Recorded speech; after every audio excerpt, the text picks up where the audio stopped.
2012년 민주당 전당대회에서 오바마 대통령이 한 기조연설 이야기입니다. 핵심은 미국 정부가 재생에너지 사용을 2배로 늘렸고 수천 명의 미국인이 풍력 발전 터빈과 배터리를 만드는 새로운 일에 종사했다는 것이었습니다. 대통령의 발언에 대해 각 언론사는 다양한 근거 자료를 바탕으로 이 말이 사실이지만 전반적으로 거짓이다라거나 거짓이다라고 보도했습니다. 에너지정보국의 통계를 바탕으로 확인해보면 대통령의 연설은 데이터를 왜곡해 해석하고 잘못된 표현을 사용하는 등 부정확한 정보였음이 분명합니다. 이처럼 진실을 발견하기 위해서는 읽거나 듣게 되는 내용을 곧이곧대로 받아들여서는 안 된다는 가정을 가장 먼저 받아들여야 합니다. 설령 그 내용을 전달하는 사람이 존경받는 국가 원수라도 말입니다.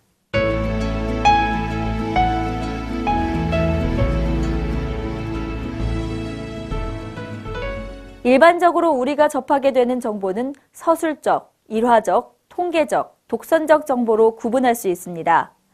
이 문장은 서술적 정보입니다. 서술적 정보는 사람이나 사물, 사건 등을 묘사하며 특정한 일을 하는 방법을 알려줍니다. 이 정보는 특정 사건에 관해 말하는 일화적 정보입니다. 사건이나 개인에 관한 짤막한 일화를 담고 있습니다. 통계적 정보는 수치 데이터가 포함된 정보입니다. 광고인과 정치인들은 숫자를 강조해 혹은 반대로 느슨하게 해석해 활용하는 경우가 많습니다. 개인의 의견이 반영된 정보로 거짓으로 판정될 때가 있습니다. 왜냐하면 그 정보를 전달하는 사람이 실제로는 특별한 견해가 없기 때문입니다.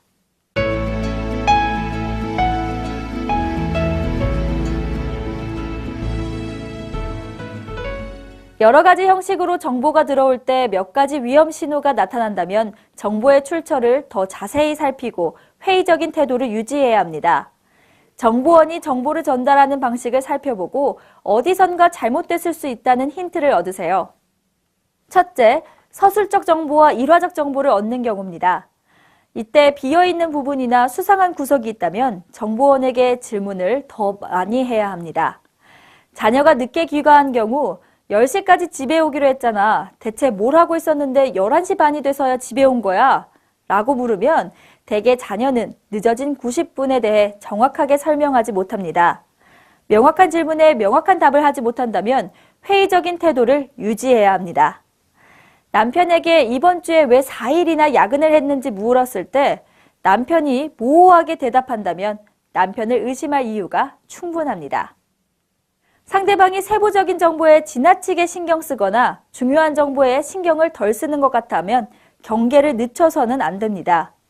정보의 특정 부분에 지나치게 까다롭게 반응하면서 중요한 대화로부터 여러분의 관심을 돌리려고 하는 것은 분명한 위험 신호입니다. 동사의 시제 변화와 인칭 대명사의 변화에도 관심을 기울여야 합니다. 내가 이것을 했다 또는 내가 거기에 갔었다 라고 말하다가 갑자기 우리가 그것을 하기로 했다 라고 말하는 것처럼 인칭의 변화를 준다면 우리가 누구이며 왜 다른 사람을 개입시킬 필요성이 느꼈는지 궁금해해야 합니다. 둘째, 통계적 정보를 얻는 경우입니다. 무엇보다 통계적 정보를 접하게 되면 자동으로 그 정보를 의심해야 합니다. 통계에 해당하는 기간이 얼마인지부터 살피고 실패나 성공과 같은 단어가 나오면 어디서부터 어디까지를 말하는지도 살펴야 합니다. 그리고 통계가 여러 집단을 합한 것이라면 그 집단의 유사점과 차이점도 파악해야 합니다. 셋째, 독선적 정보를 얻는 경우입니다. 정보원의 의견을 판단하기 위해 자기의 관점을 강조하는 수식어는 물론 자기 의견과 거리를 둘 때 사용하는 단어에도 귀를 기울여야 합니다. 그녀가 술을 너무 많이 마시지 않았으면 내게 절대 그런 말을 하지 않았을 거라고 정말 확실하게 생각해 라는 이 말을 살펴볼까요? 이 말에는 너무, 정말, 확실과 같은 수식어를 다수 사용해 정보원의 관점을 부각하고 있습니다. 저는 지구온난화가 우리 경제만이 아니라 건강도 위협한다는 의견에 언제나 동의하는 경향이 있었습니다. 라는 발언을 살펴보죠. 이 말에는 거리를 두는 언제나 동의하는 경향 있었다와 같은 말을 사용해 자신은 마치 해당 의견에 더는 동의하지 않거나 주도적 입장이 아니라는 의미를 담고 있습니다.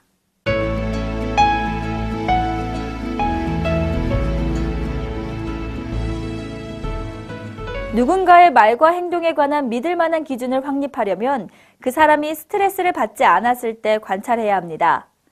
마음이 불편할 때는 사람들이 말끝을 흐리는 등 언어적 위험 신호를 보이기 때문에 일단 이런 신호를 알아차렸다면 상대방이 평소와 다르다는 사실을 보여줄 비언어적 위험 신호도 찾아봐야 합니다.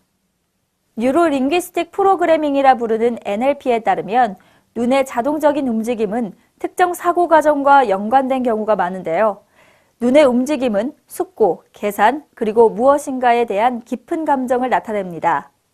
하지만 상대의 진실성을 확실하게 알아내는 완벽한 시스템은 없다는 사실을 항상 기억해야 합니다.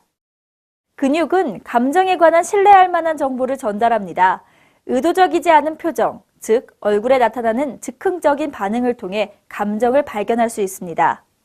사람이 통제할 수 없는 근육과 감정을 정리하면 화면과 같습니다. 입술의 가장자리를 굳게 다문다면 엄청난 분노를, 입술 끝이 올라간다면 기쁨과 희열을 나타냅니다. 사람의 사진은 얼굴 근육에 비해 뇌와 멀어서 입이나 눈썹보다 조절하기 어렵습니다. 그래서 누군가의 몸에서 스트레스 신호를 감지하고 싶다면 사지를 눈여겨봐야 합니다. 대부분 이런 행동은 손가락과 발가락을 통해 나타나는데요. 여성은 동작이 상대적으로 작은 경향이 있어서 손가락 끝을 문지르거나 머리나 귀걸이를 만지기도 합니다. 반면 남성은 손을 비비거나 펜을 딸깍이거나 손가락으로 테이블을 두드립니다.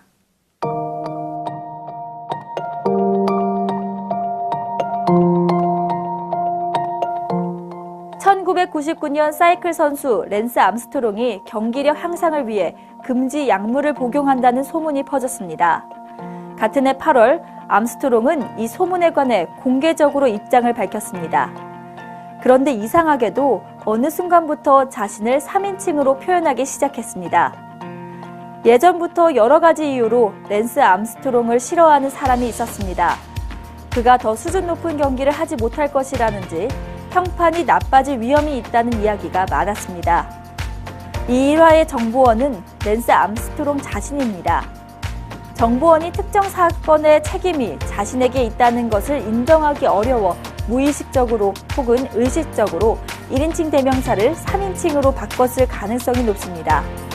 사람들은 잘못에 대한 책임을 남에게 돌리려고 할 때 이렇게 행동하는 경우가 많습니다.